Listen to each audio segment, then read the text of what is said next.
Overseas direct investment chapter हमने start किया है, जो कि लिंक्ड किससे है, फेमा से। ठीक है, फेमा में कुछ कैपिटल अकाउंट ट्रांजेक्शन्स पड़े थे, इन्वेस्टमेंट्स कर सकते हैं, प्रॉपर्टी खरीद सकते हैं। तो ओवरसीज डायरेक्ट इन्वेस्टमेंट्स के अंदर जो भी रूल्स है वो हमको स्पेसिफिकली बताते हैं कि कैसे हम बाहर की सिक्योरिटीज या बाहर की मूवेबल प्रॉपर्टी को अक्वायर कर सकते हैं। उसके लिए हमें क्या क्या करना पड़ेगा, किसके अप्रूवल मिलना पड़ेगा, कैसे हम ऑटोमेटिकली जा सकते हैं, ये सारी चीजें हम इसमें समझेंगे। पहला टॉपिक है legal framework. Legal framework sticky note में लिखो। पहला पॉइंट, फेमा 1999, ऐसे बना लेना, ये जो मैंने बनाया है ऐसे। ठीक है, ये तुम्हारा लीगल फ्रेमवर्क, उसमें ऐसे बना लो 4 पॉइंट्स। पहला first point, FEMA 1999। Second point, OI rules 2022। Third point, OI regulations 2022। लिखा? अब जो रेगुलेशन लिखा है 2022 के, उसके नीचे दो बना लो, ट्रांसफर और issue of foreign security, FSEC। Transfer और issue of foreign security regulation 2004। Transfer और issue of foreign security regulation 2004। Second में लिख लो, acquisition and transfer of immovable property outside India 2015।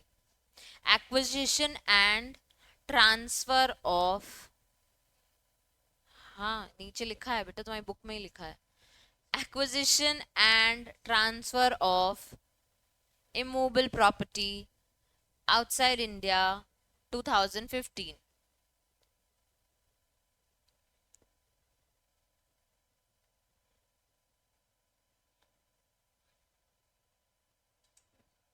ये सारे रूल्स में ये सारे पॉइंटर्स लिखे हैं कि हम कैसे बाहर की प्रॉपर्टीज को अक्वायर कर सकते हैं। एक नॉर्मल शब्दों में समझो, ये हमारे कौन है, लवीना।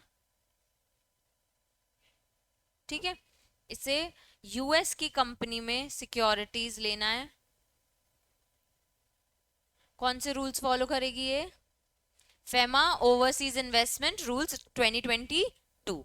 अगर इसे कोई लैंड अक्वायर करना है तो कौन से rules, FEMA transfer and acquisition of immovable property outside India 2015। Clear है सबको?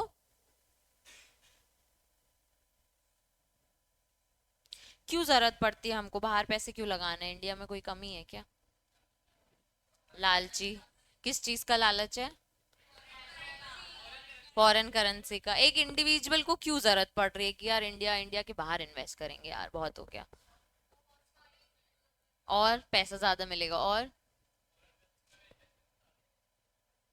वही, अल्टीमेटली वही है। और कुछ नहीं सोच सकते पैसे के अलावा तुम लोग? हाँ तो बनिया हो, लालची हो, उसके अलावा क्या होगा? शौक होगा भाई, इन्वेस्टमेंट करने के शौक है। नहीं, टैक्स तो पे करना पड़ेगा, हायर रिटर्न्स, वही पैसे ही मिलेगा। और कुछ नहीं है क्या इंडिया से अच्छा बाहर में? फॉरेन करेंसी आएगी तो तुम्हें क्या करना है यहाँ पे, फॉरेन करेंसी लाके इंडिया में? इतना इकोनॉमी का तुमने सोचा कब से? सिर्फ एफएमआ पढ़ने के बाद से ना?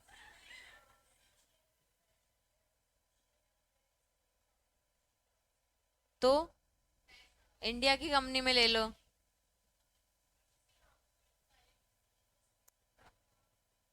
हाँ तो क्यों कर रहे हैं, वो तो मेरे को भी पता है कर रहे हैं, रूल्स बनाए हैं उसके। कुछ और तुम खुद सोचो, गुड अपॉर्चुनिटीज हैं, ग्रोथ अपॉर्चुनिटीज हैं, आपके खुद के फाइनेंशियल ग्रोथ के अलावा भी आपको बहुत कुछ पता चलेगा ऑल ओवर वर्ल्ड, किस लेवल का डेवलपमेंट है, किस लेवल की कंपनीज हैं। तो उसमें इन्वेस्ट करके हमें शायद नई टेक्नोलॉजी पता चल जाए, उसमें इन्वेस्ट करके शायद हमारे नए कॉन्टैक्ट्स बन जाए, उससे इन्वेस्ट करके शायद हमें अच्छी डील्स मिल जाए। हम भी ऐसा कुछ सोच के इंडिया में स्टार्ट करने का सोच सकते हैं। वहां पे प्रॉपर्टी लेके अगर हमें, हमारे प्लान्स है कि हमारे बच्चे वहां जाके पढ़ाई करें या हम आगे जाके वहां पे नौकरी करें, हमने अभी से प्रॉपर्टी ले लेनी है, कि आगे काम आएगी. One of the kind of investments returns is of course, but there are lot of things जैसे opportunities, growth, development, technology का idea, ये सारे pointers भी हैं जिसके लिए हम overseas investments करते हैं. ठीक है. Overseas investment by person resident in India enhance scale scope of business operations of Indian entrepreneurs by providing global opportunities for growth. ठीक है.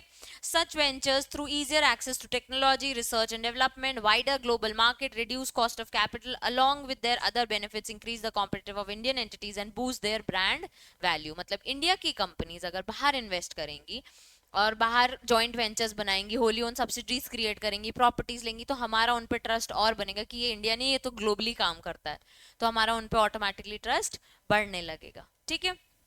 ये से वो एक कुछ टाइप का इंट्रोडक्शन था. अब बच्चे 3-4 चीजें जो मैंने बोली, देखो एक टॉपिक है ओडीआई दिख रहा है, फिर दिख रहा है ओआई ओवरसीज इन्वेस्टमेंट्स, फिर दिख रहा है एफसी फाइनेंशियल कमिटमेंट और ओपीआई. अब पहले समझना क्या क्या बोला मैंने. ओडीआई,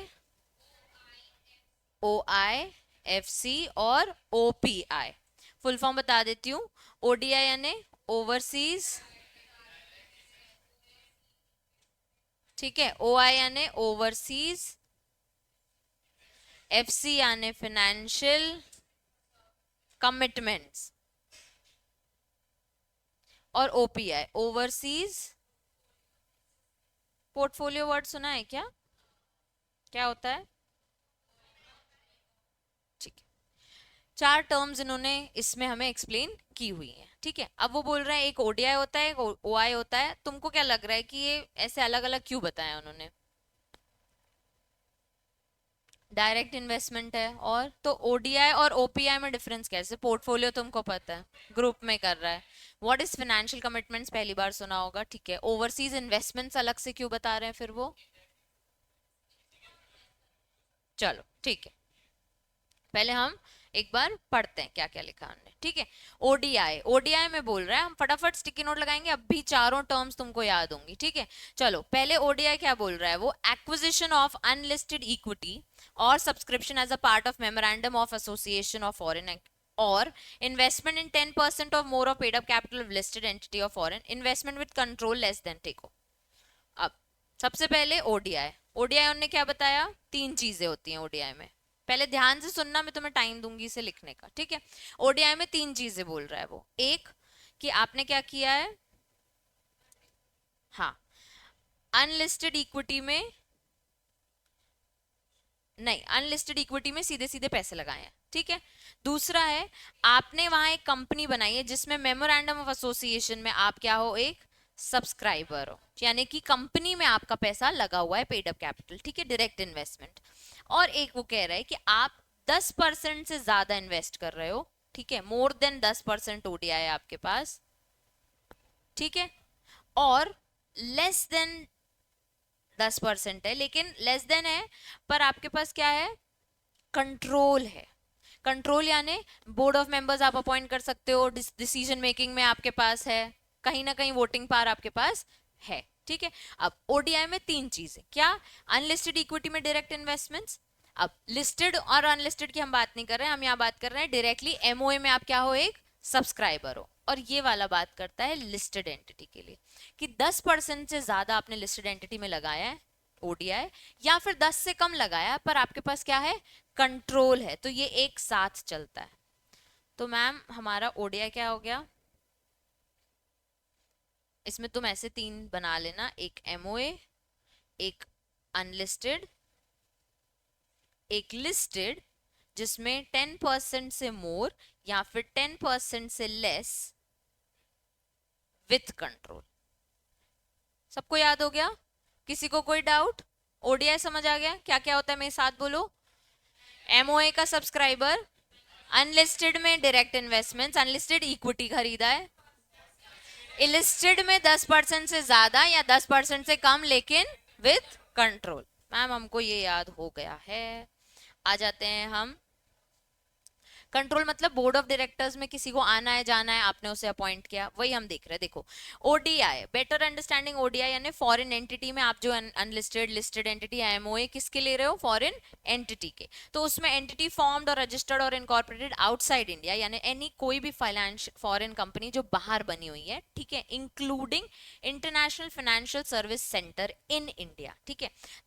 गूगल में देख लेना, मैं दिखा देती हूँ तुमको। एक IFSCA, ठीक है, international financial security service centre authority, ठीक है। ये हमने बनाई है इंडिया में, हमारे मोदी जी ने बनाई है, जिसमें आप अगर पैसा डालते हो तो इसमें क्या है, फॉरेन एंटिटीज एक्चुअली बनी हुई है, मतलब इंश्योरेंस, बैंकिंग, ये सारी फैसिलिटीज इसके अंदर उन्होंने बना रखी है, ठीक है। ये इंटरनेशनल है। लेकिन लास्ट में दिखाती हूँ। कंट्रोल मतलब right to appoint majority of directors, ठीक है, या control of management policy decision making exercisable by person और पर्सन एक्टिंग इंडिविजुअली और इन कंसर्न। 10% से कम की इक्विटी है, लेकिन आपके पास क्या है, उसके साथ कंट्रोल है। तो कंट्रोल मतलब बोर्ड ऑफ डायरेक्टर्स आप अपॉइंट करोगे, मैनेजमेंट डिसीजंस लोगे, पॉलिसी मेकिंग, ओवरऑल कंपनी चलाओगे, ठीक है। तो हमने इक्विटी 10% से ली, लेकिन कंट्रोल अच्छे से लिया है, तो उसको हम क्या बोलेंगे, ओडीआई, ठीक है। तो ओआई क्या है, ओआई बोल रहा है, ओआई यानी फाइनेंशियल कमिटमेंट ओवरसीज पोर्टफोलियो, तो हम ओआई के आगे ये लिख देते हैं,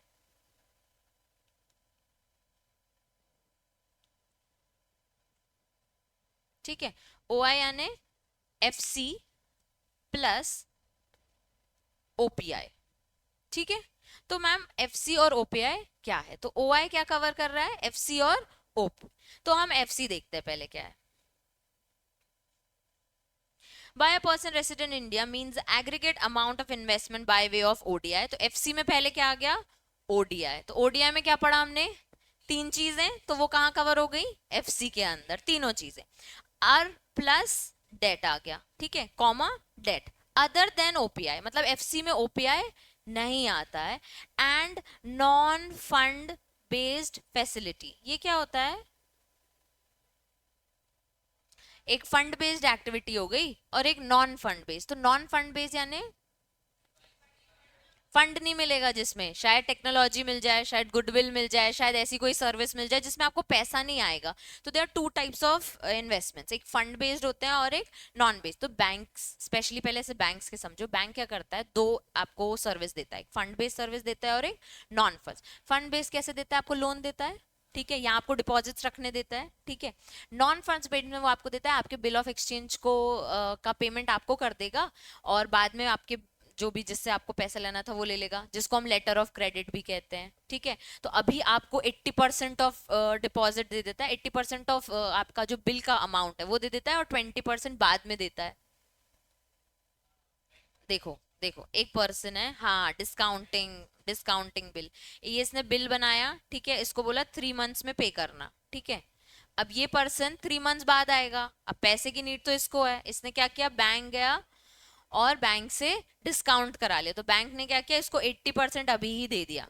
तो 3 महीने पैसे जो मिलने वाले थे वो अभी, इसको बिल डिस्काउंटिंग भी कहते हैं, कई बार इसको लेटर ऑफ क्रेडिट भी कहते हैं, कि आपको लोन वो दे देता है पहले ही to do the business and everything, ठीक है। तो दो टाइप की सर्विस हो गई। अब ये जो bill of exchange, bill discounting वाली उसने सर्विस दी, क्या ये फंड बेस्ड है, ठीक है। इसमें बस आपको एक काइंड ऑफ सर्विस है, जो पैसा आपको मिल जाएगा, अलग से कुछ नहीं कर रहे। तो नॉन फंड बेस्ड एक्टिविटी कहाँ कवर होते हैं, फाइनेंशियल कमिटमेंट, जिसमें आप समझो ऐसे कि आप उसकी क्या ले रहे हो, गुडविल ले रहे हो, किसी से कोई टेक्नोलॉजी, जिसमें पैसा नहीं ले रहे हो, कुछ और ही इन्वेस्टमेंट्स कर रहे हो, ठीक है। तो एक तो आप ओडीआई ले रहे हो, एक तो आप या लोन ले रहे हो, या फिर नॉन फंड बेस्ड एक्टिविटी, और ले क्या रहे हो, मतलब बेसिकली आप इन्वेस्टमेंट्स कर रहे हो, ठीक है। तो ओडीआई, ओडीआई में क्या पढ़ा, लिस्टेड एंटिटी में, अनलिस्टेड एंटिटी में इन्वेस्ट करना, दूसरा एमओए में सब्सक्राइबर बनना, तीसरा लिस्टेड एंटिटी में इन्वेस्ट करना 10% से ज्यादा और 10% से कम विद कंट्रोल, ठीक है।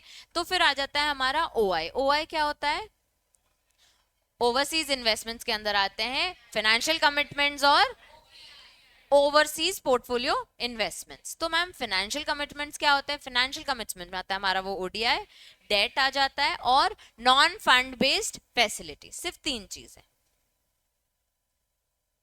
तो फाइनेंशियल कमिटमेंट के आगे हम लिखेंगे ODI, debt and non fund based activity या फैसिलिटी। ठीक है, हमने ये 3 जगह पे इन्वेस्टमेंट्स वहां किए, या तो हमने उनसे लोन लिया है, या तो हमने कोई फैसिलिटी ली है उनसे नॉन फर्स्ट बेस, या फिर हमने ओडीआई किया है। तो ये हो जाता है हमारा फाइनेंशियल कमिटमेंट्स।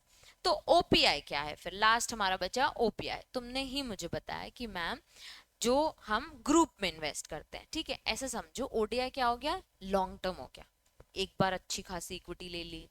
लॉन्ग टर्म हो गया कैसे, 10% कम डाला और फिर पूरा मैनेजमेंट ले लिया।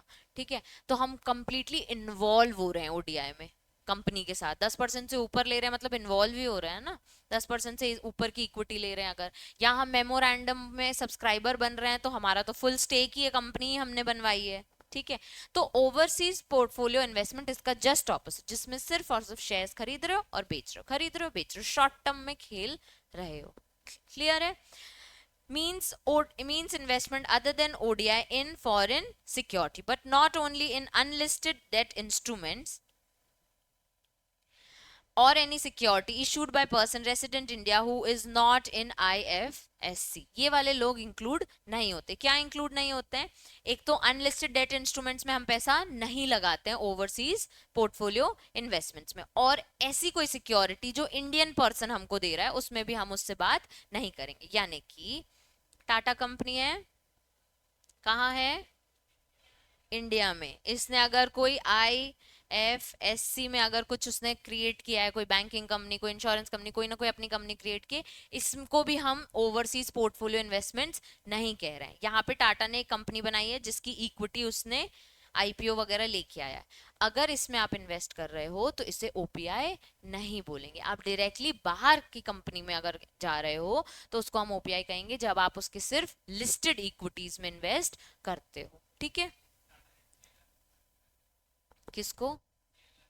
हाँ, जैगवर, हाँ वो भी है कि वो फॉरेन सब्सिडी उसने अक्वायर किए, तो वो ही हम कह रहे हैं कि वो उसमें हम आपको नहीं कवर कर रहे। अगर आप इन पूरी डायरेक्टली एक फॉरेन कंपनी में डाल रहे हो तो उसको हम ओपीआई में कवर कर रहे हैं। ठीक है, चलो ये लोग किस में डाल रहे हैं, डेट इंस्ट्रूमेंट्स में। ठीक है, तो डेट इंस्ट्रूमेंट्स कौन से हो गए, गवर्नमेंट बॉन्ड जो गवर्नमेंट इशू करती है, कॉर्पोरेट बॉन्ड्स जो कंपनी इशू करती है, all tranches of securitisation structure not equity tranche. Securitisation यानी नहीं पढ़ा, एसपीवी क्रिएट करते हैं बेसिकली, जिसका समझो सिक्योराइजेशन हमने क्रिएट किया लेकिन जिसका डिनोमिनेशन एक डेट इंस्ट्रूमेंट ही है। ठीक है, बोरोइंग्स लेना through loans, depository receipts, DR ADR GDR पढ़ा है कभी?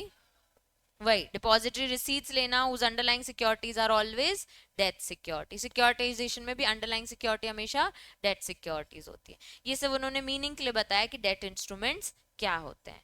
तो हमारे ओपीआई क्या हो गया डायरेक्टली,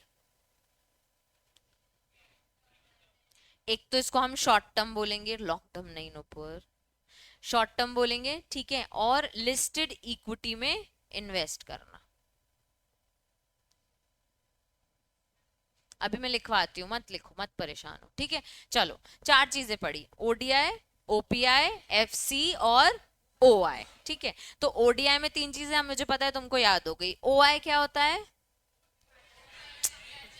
फुल फॉर्म नहीं पूछ रही हूँ, उसमें क्या आएंगे, फाइनेंशियल कमिटमेंट्स और ओवरसीज पोर्टफोलियो इन्वेस्टमेंट।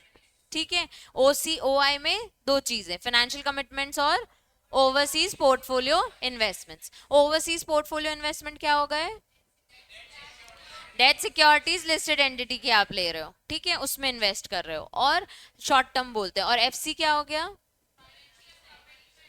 भाई वो मुझे पता है यार, ओडीआई डेट और नॉन फंड बेस्ड फैसिलिटीज या एक्टिविटीज, ये इसमें इन्वेस्ट करोगे तो उसको हम क्या बोलेंगे, फाइनेंशियल कमिटमेंट्स। क्लियर है सबको? अब स्टिकी नोट निकालो, लिख लिया है सबने? ओडीआई का लिख लिया 3 चीजें, ये एक बार बना लो जैसे हाँ भी बनाना है। ओडीआई में 3 चीजें, अनलिस्टेड, एमओए और लिस्टेड, उसमें 10% से ज्यादा और 10% से come with control.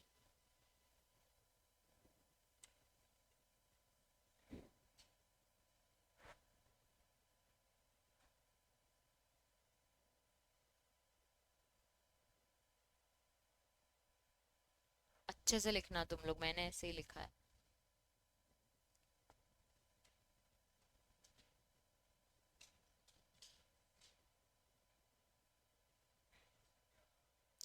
With control, एक मोर और एक लेस।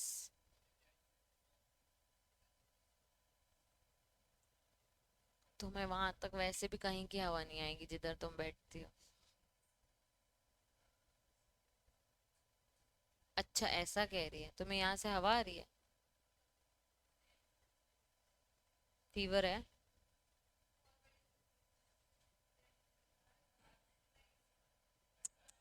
झूठी।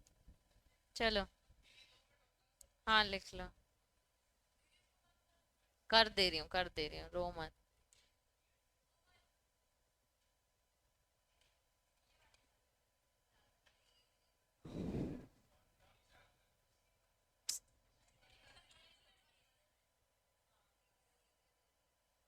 नहीं एक तो चलने दो यार, बहुत। बस पढ़ लो अब तुम।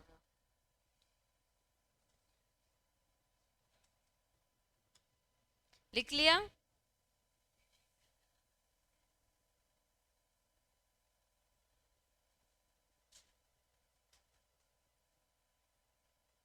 ये हमारा IFSC देखो, मोदी की फोटो पहले ही लगी होगी as usual. It is a dynamic nature of business in international financial service. ये सेंटर जो भी उन्होंने बनाया requires a high degree of internal regulatory coordination within the financial sector.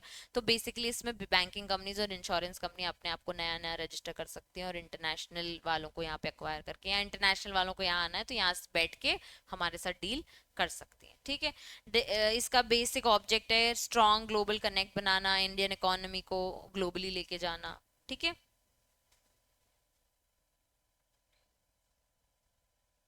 सबको समझ आ गए अब? परमिशन फॉर ओवरसीज इन्वेस्टमेंट, क्या हमें परमिशन लेनी पड़ेगी क्या बाहर इन्वेस्ट करने के लिए? दो टाइप के रूट होते हैं, एक ऑटोमेटिक रूट और एक अप्रूवल रूट। ठीक है, स्टिकी नोट निकालो।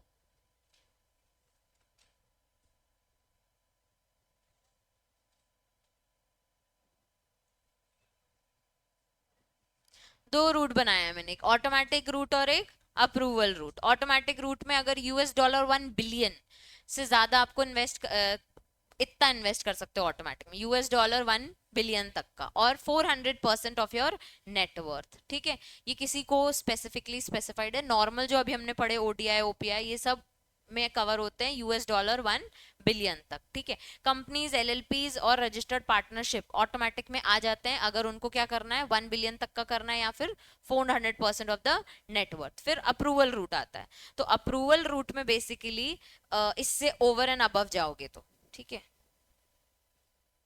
1 बिलियन से ऊपर जाओगे तो अप्रूवल रूट में, 400% ऑफ योर नेटवर्थ से ऊपर जाओगे तो अप्रूवल रूट में। तुम्हारी अंडरस्टैंडिंग के लिए। ठीक है। तो जो भी ट्रस्ट, सोसाइटी, अनरजिस्टर्ड पार्टनरशिप या सोल प्रोप्राइटर, उनको तो हमेशा अप्रूवल रूट में ही आना है।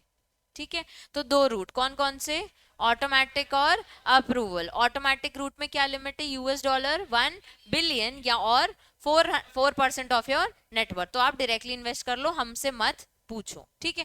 दूसरी चीज की कंपनी LLP रजिस्टर्ड पार्टनरशिप को अगर इतनी लिमिट तक करना है तो वो क्या करेगा, ऑटोमेटिक रूट में कवर हो जाएगा। दूसरा रूट है हमारा अप्रूवल रूट। तो 1 बिलियन से ऊपर जाओगे तो approval route, 400% of your net worth से ऊपर जाओगे तो अप्रूवल रूट। किसकी अप्रूवल? या तो CG या फिर RBI, दो हमने हमेशा पढ़ी है। ठीक है। उसके बाद ट्रस्ट, सोसाइटी, अनरजिस्टर्ड पार्टनरशिप या सोल प्रोप्राइटर होंगे तो उनको हमेशा के लिए हम अप्रूवल रूट में डालेंगे, कितने का भी करना हो। ऐसा कहा? ये अलग चीज के लिए है और ये अलग चीज के लिए है। ठीक है। ना और है ना एंड है, पॉइंट 1 और पॉइंट नंबर 2।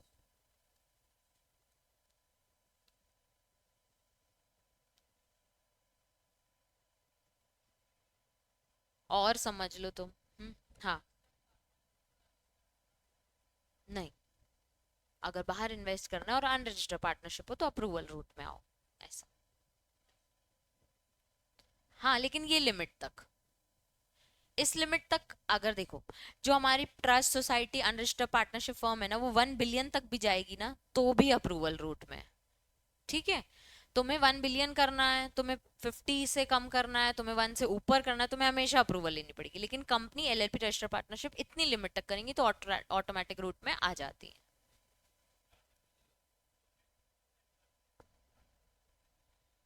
नहीं, नहीं पड़ी होगी फिर, तो फिर लेनी पड़ेगी। वही मेरे दो अलग अलग पॉइंटर्स हैं वो, और उसको समझने के लिए और समझ लो, कोई भी एक चीज कर लो ना। 1 बिलियन से ऊपर किया तो अप्रूवल, या 400% ऑफ नेटवर्थ से लिया तो अप्रूवल, तुम और ले लो उसको, तो आपको अप्रूवल लेनी पड़ेगी। नहीं, दोनों चीजें नहीं कवर होनी ना, और आएगा ना।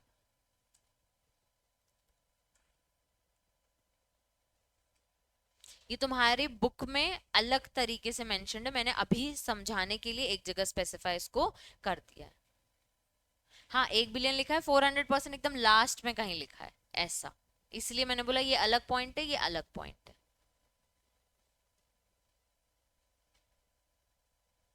इतना सबको क्लियर है? सबने लिख लिया? ट्रस्ट सोसाइटी अनरजिस्टर्ड पार्टनरशिप और सोल प्रोप्राइटर।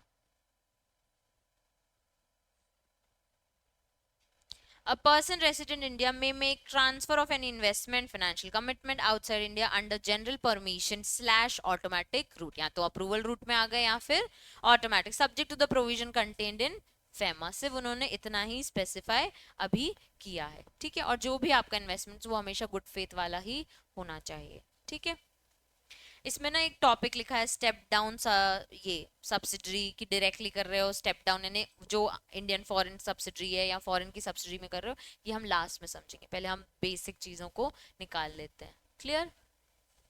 पढ़ लिया है? हाँ, लेयर वाला सब्सिडरी, लेयर्स ऑफ सब्सिडरी। चलो, पढ़ा है तो भी हम एक बार लास्ट में डिस्कस करेंगे इसको। चलो, procedure for making overseas investment. भाई करते कैसे हैं? कर तो ले रहे हैं ऑटोमेटिक रूट में, करना क्या है वो प्रोसीजर में उन्होंने बताया। स्टेप है, स्टेप नंबर 1, एक एफसी फॉर्म, एफसी जीपीआर या कोई ना कोई आपको फॉर्म भरना पड़ेगा। तो सबसे पहले आपको एडी को, मेरे स्टेप सुन लो फिर मैं तुमको लिखवा दूंगी। ठीक है, तुमको क्या करना है, एडी से परमिशन लेनी है, तो उसको एक एप्लीकेशन दे दो एफसी फॉर्म में, जिसमें सारे डॉक्यूमेंट्स दोगे कि भाई मेरे को बाहर इन्वेस्ट करना है। तो एप्लीकेशन किस में दे रहे हो? Form FC. किसको दे रहे हो? एडी को। एडी को देने के बाद सारी चीजें डेजिग्नेटेड ऑथराइज डीलर्स को दे देना। ठीक है, उसके बाद अगर तुम अप्रूवल रूट में आते हो तो तुम्हें आरबीआई से परमिशन लेनी पड़ेगी। तो तुम्हें अप्रोच करना है डेजिग्नेटेड ऑथराइज डीलर को कि भाई मेरी एप्लीकेशन आरबीआई तक फॉरवर्ड करो और प्लीज मुझे अप्रूवल दिला के दो कि मैं 1 बिलियन से ऊपर जाके इन्वेस्टमेंट्स करने वाला हूँ। ठीक है, वो करने के बाद designated AD before forwarding the submit the relevant section of form FC online transaction and generated the application mentioned here and above. ठीक है, अब क्या होगा, जैसे ही फॉरवर्ड करने से पहले वो खुद एक बार वेरीफाई कर लेगा कि भाई उसने सारे रेलेवेंट डॉक्यूमेंट्स लगाए हैं कि नहीं, सारी चीजें हैं कि नहीं, केवाईसी डॉक्यूमेंट्स हैं कि नहीं, एक बार खुद से वेरीफाई कर लेगा as per the provision mentioned here and there. ठीक है, following document shall be submitted along with the proposal. क्या क्या डॉक्यूमेंट्स है जिसे वो वेरीफाई करेगा? सबसे पहले तुम्हारा बैकग्राउंड चाहिए, brief details of the transaction. तो ट्रांजेक्शन की हमें कंप्लीट डिटेल्स चाहिए कि तुम कहाँ इन्वेस्ट करोगे, कितना इन्वेस्ट करोगे, क्यों इन्वेस्ट करोगे, सारी चीजें। और तुम्हारा बैकग्राउंड, तुम इंडिविजुअल हो, तुम कोई कंपनी हो, रजिस्टर्ड हो, तो तुम्हारा सीओआई, सब कुछ मुझे कंपनी का डॉक्यूमेंटेशन चाहिए। Reason for seeking approval mention in extent of FEMA provision. Obviously limit के ऊपर कर रहे हो तो आरबीआई से अप्रूव ले ही रहे हो, इसलिए। Observation of designated AD with the respect of following. अब जो एडी है हमारे, वो डॉक्यूमेंट्स देखते हैं तो कुछ चीजों को वो स्पेसिफिकली ऑब्जर्व करते हैं। सबसे पहले वो viability of the foreign, viability of the foreign entity. जहां तुम डाल रहे हो तो ऐसा ना हो जाए तुम 100 करोड़ डाल दो और तुम्हें पैसा तो 100 के ऊपर तो मिले ही नहीं, और इनफैक्ट और नुकसान में आ गए, 50-60 करोड़ ही तुम्हें रिटर्न मिल रहा है। तो हम देखेंगे उसकी फाइनेंशियल वायबिलिटी, कि जिस एंटिटी में तुम इन्वेस्ट कर रहे हो क्या वो फाइनेंशियली इतना अच्छा करेगी कि तुम जितना पैसा वहां डाल रहे हो उसका अच्छा खासा तुम्हें रिटर्न मिलेगा कि नहीं। ठीक है, बेनिफिट्स विच में accrue to India through such investment. तुम्हारे ये इन्वेस्टमेंट करने से हमारे इंडिया में क्या क्या फायदे होंगे, हम ये भी जाके ऑब्जर्व करेंगे। Financial position, business track record of the Indian entity and the foreign entity, तो हम यहाँ वाले इंडियन कंपनी जो बाहर इन्वेस्ट कर रही है उसकी भी बैलेंस शीट देखेंगे, जिसमें आप इन्वेस्ट कर रहे हो उसकी भी बैलेंस शीट देखेंगे, हम दोनों के फाइनेंशियल्स को देखने वाले हैं। और एनी अदर मटेरियल जो भी उसको लगता है ऑब्जर्वेशन के लिए है तो वो भी लॉ में उन्होंने मेंशन कर दिया है। Recommendation of the AD with the confirmation that application applicants board resolution और resolution from an equivalent body, मतलब तुम बीइंग डायरेक्टर आ रहे हो मेरे पास, तो तुम्हारी कंपनी में सारे डायरेक्टर्स ने मिलके अप्रूवल दी है कि हाँ एक इंडियन एंटिटी बाहर जाके इन्वेस्ट कर रही है, इधर इधर इन्वेस्ट करी, तो मुझे उसका बोर्ड रेजोल्यूशन भी चाहिए। ठीक है, board resolution basically a proof that all of board of directors has met and discuss this and approve the foreign investment. फिर डायग्रामेटिकली एक रिप्रेजेंटेशन चाहिए हमको, पूरा organisational structure indicating all the subsidiary of Indian entity horizontally vertically with their stake direct indirect status where operating company और SPV. तुम जो company हो वो बाहर जाके अगर इन्वेस्ट करो तो मुझे तुम्हारा एक डायग्राम चाहिए जिसमें हॉरिजॉन्टली तुम मुझे बताओगे कि तुम्हारे कहाँ कहाँ पे इन्वेस्टमेंट्स हैं, वर्टिकली बताओगे तुम्हारी कितनी सब्सिडरीज हैं, तुम्हारे कितने स्पेशल ये स्पेशल पर्पस व्हीकल्स तुमने क्रिएट किए हैं। मुझे इसका पूरा ऑर्गेनाइजेशनल स्ट्रक्चर चाहिए कि तुम्हारा आज के डेट में स्टेटस क्या है।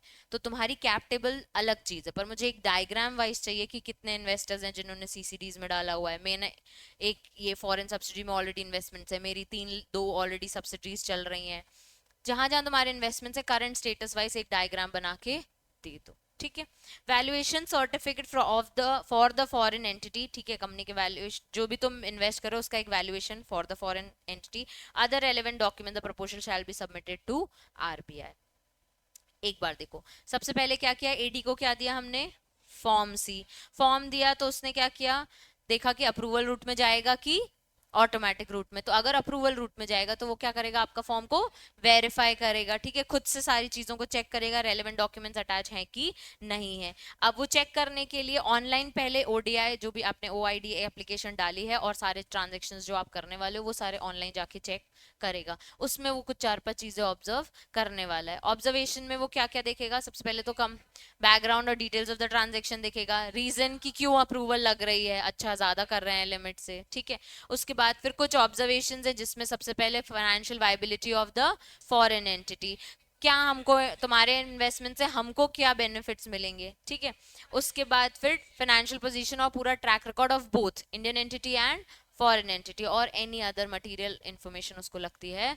तो ये सारे देखने के बाद वो बोलेगा मुझे एक बोर्ड रेजोल्यूशन चाहिए, मुझे एक ऑर्गेनाइजेशन स्ट्रक्चर चाहिए जो हॉरिजॉन्टल हो वर्टिकल हो कि तुम्हारी इंडियन एंटिटी के कहाँ कहाँ इन्वेस्टमेंट्स किए हुए हैं, मुझे एक वैल्यूएशन सर्टिफिकेट भी चाहिए और कोई अगर डॉक्यूमेंट लगता है मुझे तो मुझे वो लगेगा। उसके बाद मैं तुम्हारी एप्लीकेशन कहाँ दे दूंगा, आरबीआई को। क्लियर है सबको?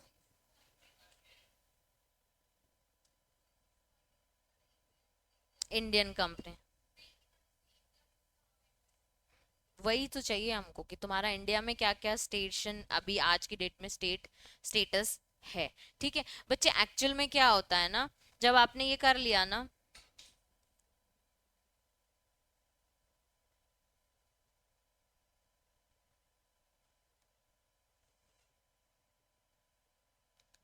एक्चुअल में क्या होता है, सबसे पहले आप फॉर्म सी देते हो, सपोज आप अप्रूवल रूट में नहीं हो, वो उन्होंने दिया नहीं ऑटोमेटिक, फॉर्म एफसी दी। ठीक है, उसको अगर लगेगा ऑथराइज डीलर को कि सब कुछ सही है, इसको इन्वेस्टमेंट्स हम अलाउ कर सकते हैं ये वो, तो वो बोलेगा ठीक है तुम्हारी अप्रूव्ड है, तुमने कर लिया है। ठीक है, अब तुम्हें क्या करना है, 6 महीने में ना इंडिया में रीजंस देने पड़ते हैं, एविडेंसेस देने पड़ते हैं कि देखो मैंने ये सारे इन्वेस्टमेंट्स कर दिए। और एडी की तो एक नॉर्मल ड्यूटी है कि ऑटोमेटिक रूट में इसने एप्लीकेशन भरी है, आपको मैं बस इन्फॉर्म कर देता हूँ, रिपोर्ट कर देता हूँ कि एक फॉर्म एफसी आया है, इस पर्सन को बाहर इन्वेस्टमेंट्स करने हैं। तो आरबीआई को वहां से पता चल गया और 6 महीने बाद वो आके अपने एविडेंसेस देता है कि देखो मैंने ये इन्वेस्टमेंट्स कर रखे हैं, मैंने तुमसे परमिशन ली थी, 6 महीने में मैंने ये सारे टारगेट्स पूरे कर दिए हैं। ठीक है, तो अप्रूवल रूट के लिए स्टिकी नोट लगाना है, फटाफट लगाओ। Procedure for making overseas investment, जल्दी। Procedure for making over OI, ठीक है, प्रोसीजर फॉर मेकिंग ओआई ऐसे लिख लो, लिखा? ठीक है, 1 तो स्टेप नंबर 1 है बेसिकली, तो हम 1 लिखते हैं, 1 फॉर्म एफसी टू एडी लिखो, फ्रॉम एफसी टू एडी। यहाँ पे लिखा है डेजिग्नेटेड ऑथराइज डीलर, यानी जिसको हमने अथॉरिटी दी है कि वो ओवरसीज वाले फॉर्म चेक करेगा। ठीक है, अब एडी पता है क्या? अब है एडी कौन होता है? ऑथराइज डीलर पूछा नहीं तुमने। फेमा में हमने इसको समझा था, वो पर्सन जिसको हमने ऑथराइज किया हुआ है to deal in foreign exchange. तो अगर आपको आज की डेट में फॉरेन एक्सचेंज चाहिए तो आप किससे लेते हो? करेंसी, एडी से। ठीक है, तो हमने आरबीआई ने ऐसे पर्संस बिठा रखे हैं, ऑथराइज डीलर बोलते हैं, मनी चेंजर बोलते हैं, और क्या बोलते हैं? ऑफशोर बैंकिंग यूनिट बोलते हैं, जो हमको फॉरेन करेंसी देता है। ठीक है, तो एफसी फॉर्म हम किसको दे रहे हैं? एडी को। Point number 2, approval route dash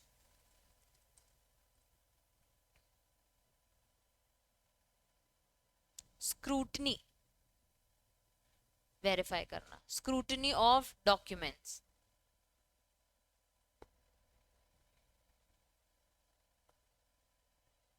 documents. Point number 3, step 3,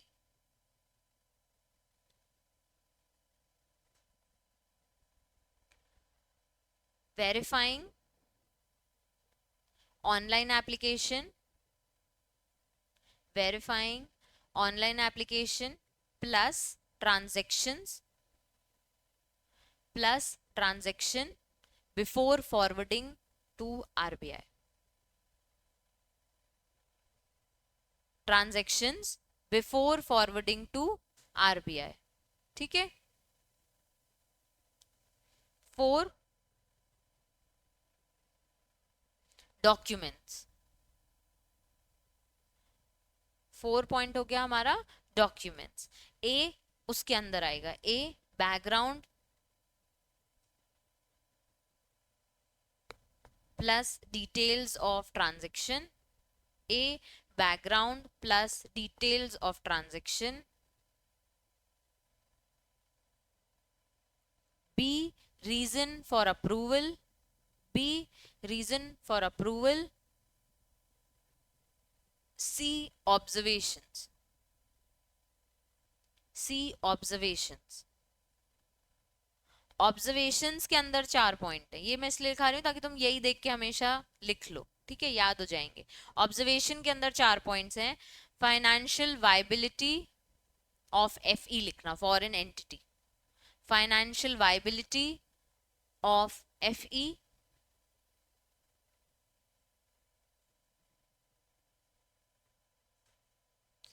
benefits in India, benefits in India,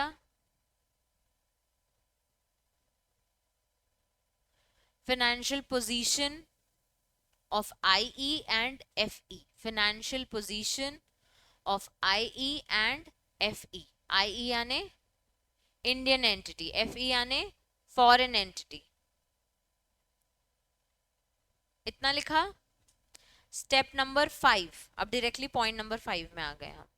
board resolution,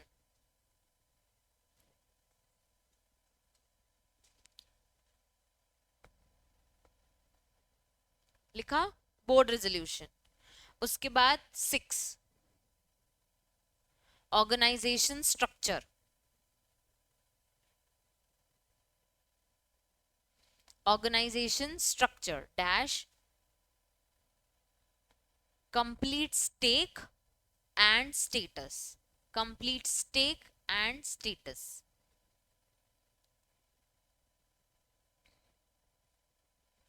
7 valuation certificate, 7 valuation certificate status।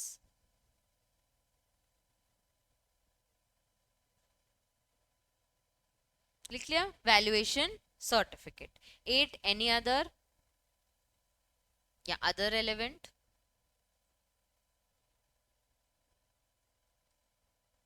9 submitted to RBI,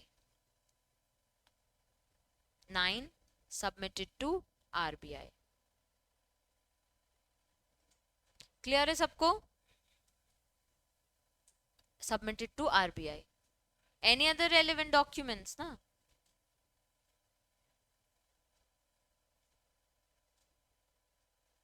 आ गए, चले आगे।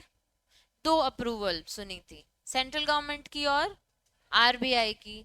ठीक है, दो अप्रूवल दिए हैं, देखो सेंट्रल गवर्नमेंट और आरबीआई। सेंट्रल गवर्नमेंट की अप्रूवल लगेगी कब और आरबीआई की लगेगी कब, हम वो भी अभी याद कर लेते हैं। सेंट्रल गवर्नमेंट की लगेगी जब आपने क्या करना है, ओआई करना है या फाइनेंशियल कमिटमेंट करना है। कहाँ करना है, पाकिस्तान में।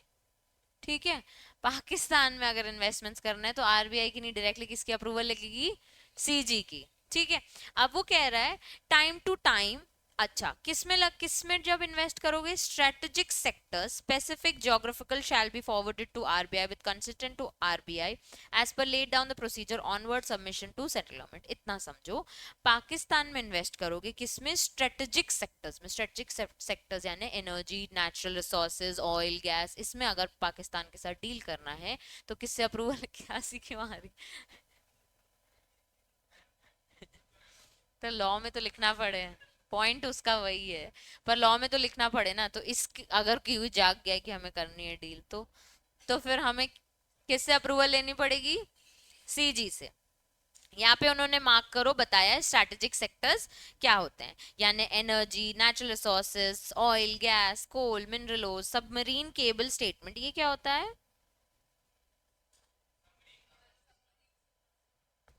कम्युनिकेशन वाला। ठीक है, सबमरीन में अगर आपको उनको केबल सिस्टम में जाके साथ में इन्वेस्टमेंट्स करना है तो वो, या फिर पाकिस्तान के स्टार्टअप्स में इन्वेस्ट करना है तो किससे अप्रूवल लेनी पड़ेगी, सीजी से। तो स्ट्रेटेजिक सेक्टर्स में ये सारी चीजें आ जाती हैं। ठीक है,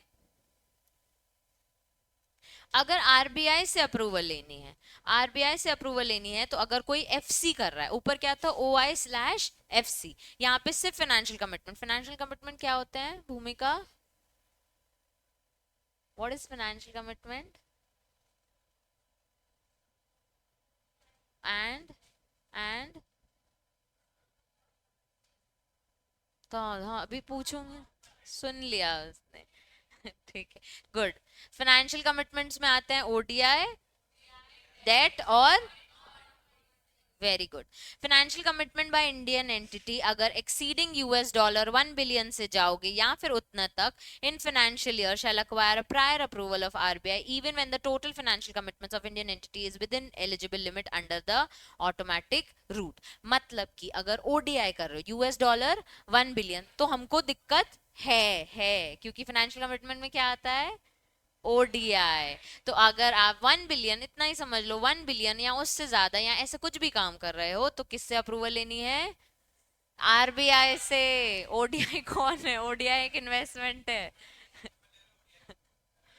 देखो मेरी बात समझो, फाइनेंशियल कमिटमेंट में क्या क्या थे, ओडीआई, नॉन बेस्ड और डेट। तो अगर वो $1 बिलियन से ज्यादा है या उतना है, आपको अप्रूवल किसकी लेनी है, आरबीआई की। उसके बाद लिखा है even if when the total financial commitments of Indian entities with in the eligible under automatic route. मतलब कि आप अगर अंदर भी हो लेकिन आप फाइनेंशियल कमिटमेंट कर रहे हो ना, तो इसलिए अगर ओवरसीज पोर्टफोलियो इन्वेस्टमेंट्स कर रहे हो तो नहीं लगेगी।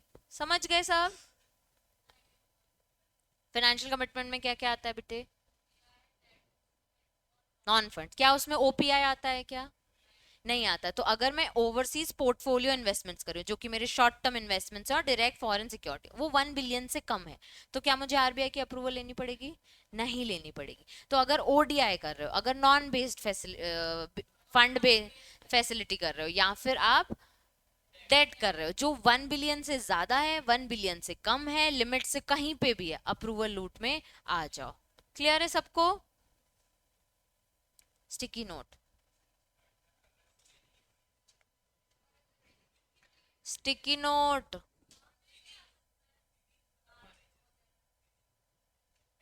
हाँ हाँ, क्या खेल रहे हो दोनों, लगा लिया, चलो। अप्रूवल, दो टाइप की अप्रूवल है, एक सीजी बनाओ और एक आरबीआई बनाओ। सीजी के अंदर लिखो अगर ओडीआई इन पाकिस्तान है या फिर स्ट्रेटेजिक सेक्टर में है, सीजी एंड आरबीआई अप्रूवल। हाँ हाँ वो भी, और मतलब वही उसको मैंने इन जनरल भी,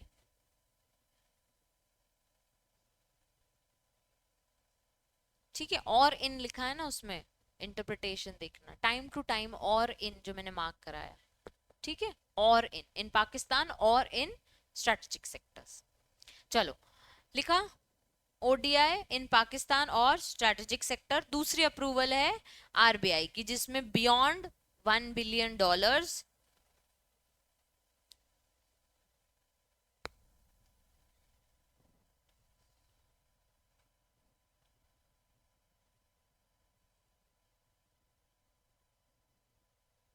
ठीक है,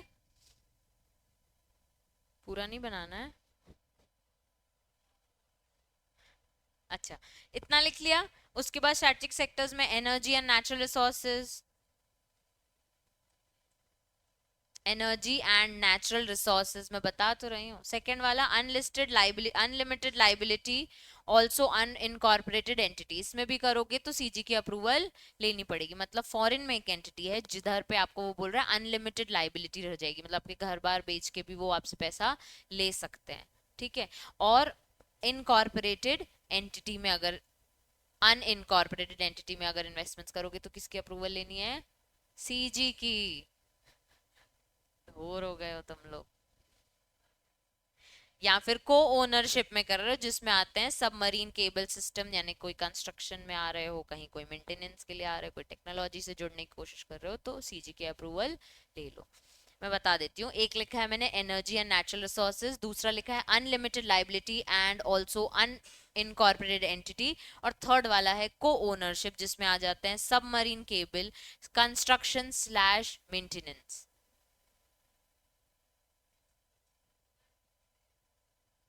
लाइबिलिटी एंड अनइनकॉर्पोरेटेड एंटिटी।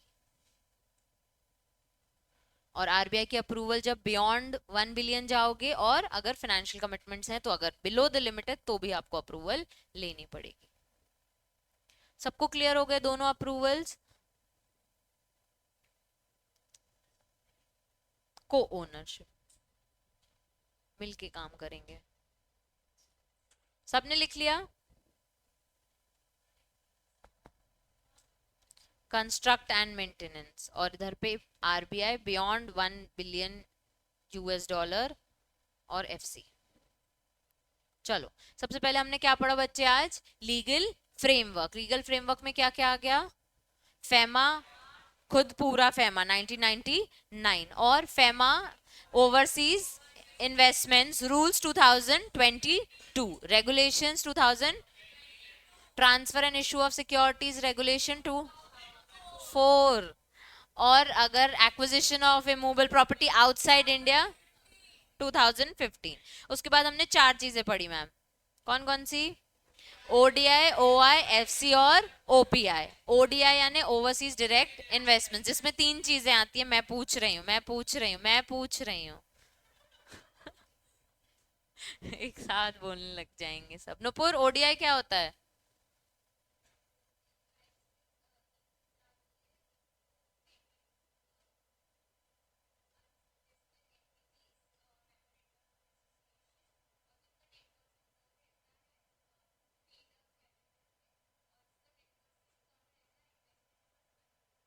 हाँ, लेकिन ये लिस्टेड एंटिटी लास्ट वाला, बस ठीक है। तीन चीजें ओडीआई में, एक हो गया कि अनलिस्टेड की इक्विटी ले रहे हो, ठीक है, कितनी भी, 10, 2%, कितने भी ले रहे हो, तो सब कुछ क्या हो गया? ODI. Subscriber to memorandum of association. तीसरा, अनलिस्टेड एंटिटी 10% और more of the paid up capital, या फिर 10% से कम लेकिन विद कंट्रोल। कंट्रोल मतलब श्रेयांश?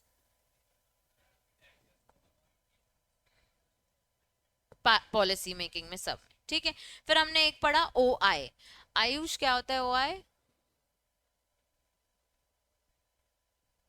ठीक है, ओआई में दो चीजें आते हैं, फाइनेंशियल कमिटमेंट्स और ओवरसीज पोर्टफोलियो इन्वेस्टमेंट्स। अब है फाइनेंशियल कमिटमेंट्स क्या होते हैं?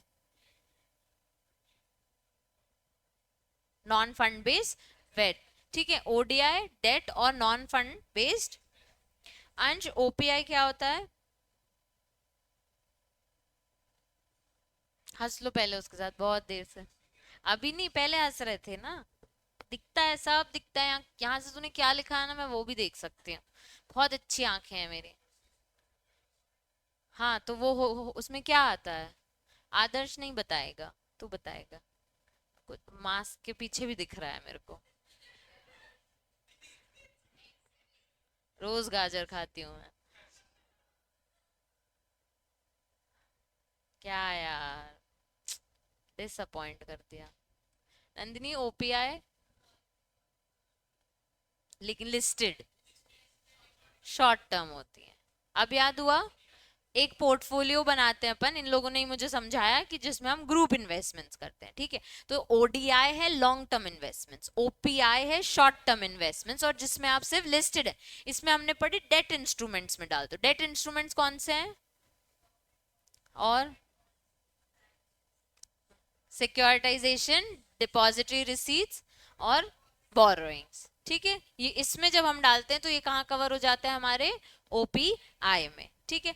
फिर हमने पढ़ा परमिशन ऑफ, नहीं, फिर हमने पढ़ा procedure for making overseas investments. Adarsh procedure का कुछ 5 स्टेप्स किसको देना है? एडी को। एडी क्या करेगा फिर? अप्रूव करेगा, और क्या करेगा? अप्रूवल रूट में जाना है तो क्या क्या करेगा?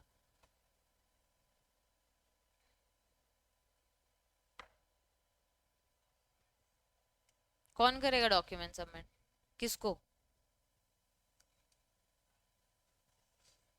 वाह यार वाह, क्या पढ़ रहे हैं हम, इतना अच्छा पढ़ा रहे हैं। तो तुम लोगों को इजीली याद हो जाना चाहिए। देखो एडी मैंने समझाया कौन, ठीक है, वो तुमको अप्रूवल ला के देगा आरबीआई से, ये बोलना चाह रहे थे ना। हाँ, तो वो डॉक्यूमेंट सबमिट करेगा, फॉरवर्ड करेगा आरबीआई को। कौन से?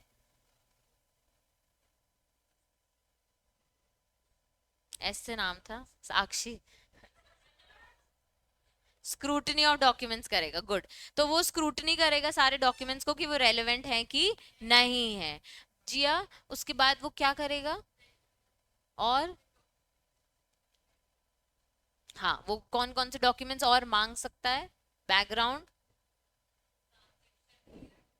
पूछ रही हूँ मैं, सब आऊंगी तुम्हारे पास भी। रीजंस फॉर सीकिंग अप्रूवल, ठीक है। तो वो पहले बैकग्राउंड मांगेगा, brief details of the transaction मांगेगा, फिर बोलेगा क्यों अप्रूवल चाहिए, फिर बोलेगा कि मुझे कुछ ऑब्जर्वेशंस करना है। अनन्या, ऑब्जर्वेशंस क्या है वो? हम्म, साथ में बोलते हैं सब एक साथ। और क्या देखेगा? कुछ ऑब्जर्व करेगा बेसिकली। वो तुम फॉरेन इन्वेस्टमेंट्स कर रहे हो तो क्या ऑब्जर्व करेगा वो? रुक जा।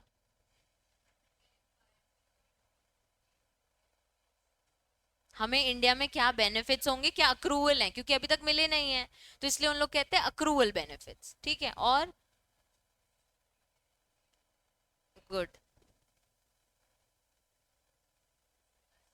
बस इतना ही। और एनी अदर रेलेवेंट डॉक्यूमेंट जो मटेरियल उसको लगेगा, 2 डॉक्यूमेंट्स और वो मांगेगा नंदिनी।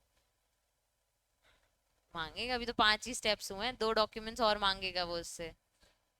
वैल्यूएशन सर्टिफिकेट, और 3 मांगेगा मतलब। अब दो और बोर्ड रेजोल्यूशन मांगेगा, ऑर्गेनाइजेशनल स्ट्रक्चर मांगेगा, स्टेटस क्या है, स्टेक क्या है। क्लियर है सबको सारे स्टेप्स? ठीक है। 2 टाइप की अप्रूवल पढ़ी इसके बाद हमने, आरबीआई और सीजी। साक्षी आप बताओ, आरबीआई की अप्रूवल कब लेनी पड़ती है? आरबीआई पूछ रही हूँ।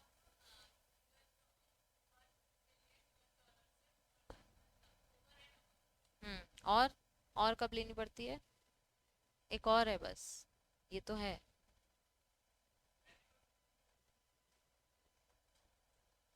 एफसी जब फाइनेंशियल कमिटमेंट्स होंगी तब अप्रूवल लेनी है। क्लियर है? श्रेयांश, सीजी की अप्रूवल कब लेनी है? स्ट्रैटेजिक सेक्टर्स, सिस्टम हो गया, और एक और एनर्जी, नेचुरल गैसेस, ऑयल, इसमें कर रहे हो तो ठीक है। बस इतना ही है। अनलिमिटेड लाइबिलिटी या फिर अनइनकॉर्पोरेटेड एंटिटी में कर रहे हो तो सीजी की अप्रूवल लेनी पड़ेगी, अप्रूवल लेनी पड़ेगी। चलो, no objection certificate from the lender, bank, regulatory और इन्वेस्टिगेटिव एजेंसी। वो जो मैंने अभी मिटार दिया ना, वो बेसिकली इसी के साथ है कि जब आप आरबीआई की अप्रूवल ले रहे हो, ठीक है, तो एक एनओसी भी ले लो। एनओसी किससे? Any person resident India having an account as non performing assets as classified will fall defaulter, या फिर under investigation of financial sector regulator, या कोई इन्वेस्टिगेटिव एजेंसी आपका इन्वेस्टिगेशन ले रही है, shall obtain an NOC from the lender, bank, regulatory body, investigation agency concerned before making any financial commitment or undertaking disinvestments। दो चीजें, या तो तुम एफसी कर रहे हो या तो तुम डिसइन्वेस्टमेंट्स कर रहे हो, यानी कि जो इन्वेस्टमेंट्स है उसको बेच रहे हो, वापस नहीं कर रहे हो, उसको बेच रहे हो, ठीक है, तो अब तुम्हारी इन्वेस्टमेंट्स खत्म हो रही है। तो अगर तुम ये कर रहे हो और तुम अप्रूवल रूट में हो, ठीक है, मतलब आरबीआई से अप्रूवल हो गई ना फाइनेंशियल कमिटमेंट में, तो आपको क्या करना है, एक एनओसी ले लेना है। एक एनओसी जहां से आप बैंकों से डील करते हो, तो अगर आप कहीं किसी ने आपको डिक्लेयर कर दिया आप विलफुल डिफॉल्टर हो, ठीक है, विलफुल डिफॉल्टर यानी पढ़ा होगा तुम लोगों ने, वापस नहीं दिया, पैसे में हेरा फेरी कर ली बेसिकली, ठीक है। दूसरी चीज कि अगर किसी भी तरीके का फाइनेंशियल सेक्टर्स में आपका इन्वेस्टिगेशन चल रहा है, चाहे इनकम टैक्स डिपार्टमेंट ले रहा हो, चाहे ईडी ले रहा हो, तो अगर आपको ओवरसीज इन्वेस्टमेंट्स करनी है तो आप करो। अभी तो आपका इन्वेस्टिगेशन चल रहा है, प्रूफ थोड़ी हुआ है कि फुल डिफॉल्टर हो, डिक्लेयर्ड नहीं हुआ है, पर किसी ने आपको कंसिडर किया है, तो उनसे जाके एनओसी लेके आओ कि हमको कोई दिक्कत नहीं है इसके बाहर इन्वेस्टमेंट करने से। क्लियर है? तो वन ऑफ द टॉपिक है कि एनओसी लेनी है कब? लेंडर बैंक से, रेगुलेटरी बॉडी से यानी फाइनेंशियल सेक्टर्स में जिन्होंने आपको विलफुल डिफॉल्टर बोला है, या फिर इन्वेस्टिगेटिव एजेंसी से जहां पे आपका इन्वेस्टिगेशन चल रहा है। तो स्लैश स्लैश लिखा है, मतलब अगर इन सब में कहीं पे भी इन्वॉल्व हो तो आपको क्या लेनी है उनसे? एनओसी लेनी है। सबको क्लियर है? अब नॉन परफॉर्मिंग एसेट्स एक टर्म थी, वो क्या होती है?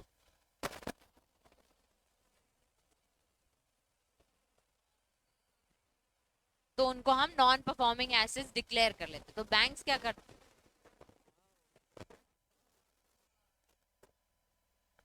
नहीं, वायर हिल गई थी, इतनी हवा नहीं देती।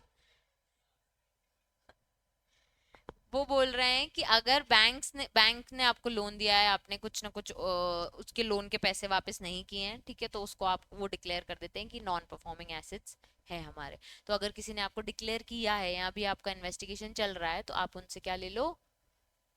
NOC, no objection certificate. Mode of payment, तो ओवरसीज की पेमेंट कैसे करनी? कैश में कर सकते हैं क्या? नहीं, ठीक है। सबसे पहले बाय रेमिटेंस। रेमिटेंस मतलब करंट अकाउंट ट्रांजैक्शन में क्या प्रोहिबिटेड है पलक? शेड्यूल 1 में सबसे पहले क्या प्रोहिबिटेड है? ऑफ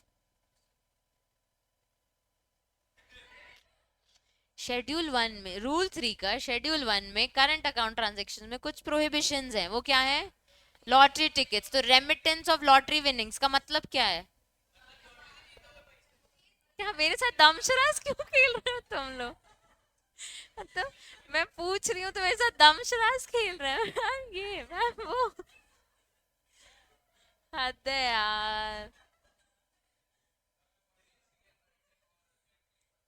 वही तो, वो रेमिटेंस का मतलब होता है यहाँ से पैसा बाहर भेजना। ओवरसीज इन्वेस्टमेंट्स में हम क्या पढ़ रहे हैं, क्या कर रहे हैं? बाहर पैसे भेज रहे हैं ना, तो थ्रू बैंकिंग चैनल्स इन्वेस्टमेंट्स करो, ठीक है।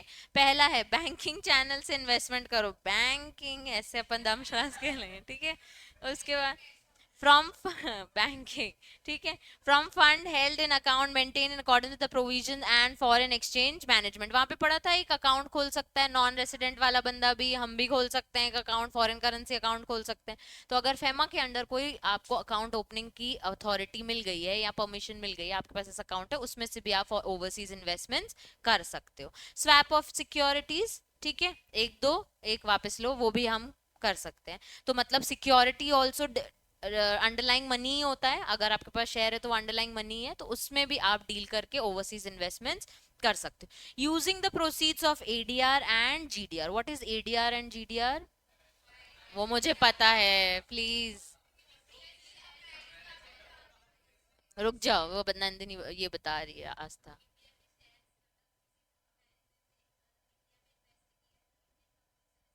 हाँ, एक एक रिसीज देती है जिसको हम एडीआर कहते हैं। तो फॉरेन एंटिटी में हमारा शेयर अगर रिजेंबल हो रहा है तो उसको हम क्या नाम दे रहे हैं? एडीआर, ठीक है। ऐसी जीडीआर दोनों इसलिए हैं क्योंकि एक एक यूएस है और इसका है, और एक ग्लोबल चलता है, ठीक है। अब अगर इसका पैसा आपको मिलता है तो वो आप ओवरसीज इन्वेस्टमेंट्स में कर सकते हो, ठीक है। चाहे ईसीबीज हो, अभी हम एक चैप्टर पढ़ेंगे एक्सटर्नल कमर्शियल बोरोइंग, यानी बाहर से आपने क्या लिया है, लोन वगैरह लिया है, तो उसको भी आप ओवरसीज इन्वेस्टमेंट्स में यूज कर सकते हो। इट इज वही चीज, कंप्लीट स्टॉक, सिर्फ सिक्योरिटीज नहीं, कंप्लीट स्टॉक है आपके पास, बहुत सारे शेयर्स हैं, वो भी स्वैप कर लो कि इंडिया के ले लो, अब्रॉड के दे दो। एक्सटर्नल कमर्शियल बोरोइंग, अपन ने लोन लिया बाहर से और उसको ओवरसीज इन्वेस्टमेंट्स में डाल दिया, ठीक है। अब by way of cash is not permitted, ठीक है।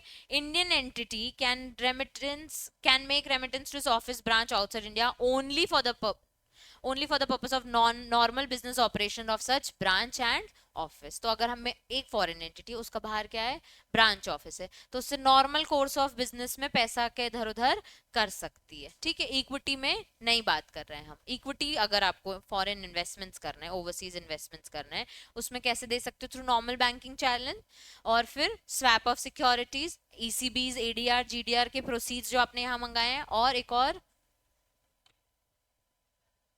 कोई आपका एक अकाउंट है, बैंक अकाउंट है, as per the provisions of FEMA, उसके थ्रू पे आप ओवरसीज इन्वेस्टमेंट्स कर सकते हो। तो एक टॉपिक आ गया हमारा क्या, मोड ऑफ पेमेंट, जिसमें 4 पॉइंट्स हैं। अब यहाँ पे देखो बॉक्स में ऑलरेडी बना है, इसलिए स्टिकी नोट लगाने की जरूरत नहीं है। बाकी नेपाल भूटान में अगर करना है तो फेमा रूल्स के हिसाब से कर लेना, ठीक है। फिर है प्राइसिंग गाइडलाइंस। प्राइसिंग गाइडलाइंस यानी कि जब भी आप ओवरसीज इन्वेस्टमेंट कर रहे हो ना, तो इंश्योर कर लो कि सारे कंप्लायंसेस फुलफिल कर रहे हो कि नहीं। ये कौन इंश्योर करेगा, एडी, क्या आईपी, आरबीआई, एडी, ठीक है, बेसिकली। तो एडी बैंक बिफोर फैसिलिटिंग, मतलब before allowing any overseas investments related transaction shall ensure compliance with the provision of overseas investment rules.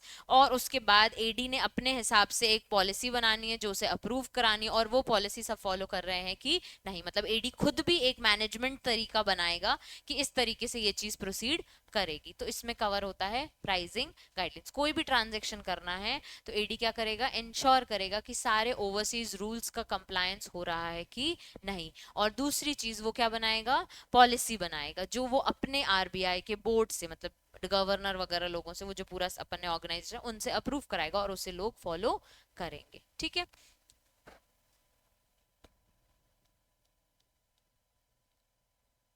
एक बार गो थ्रू कर लो ये फटाक से।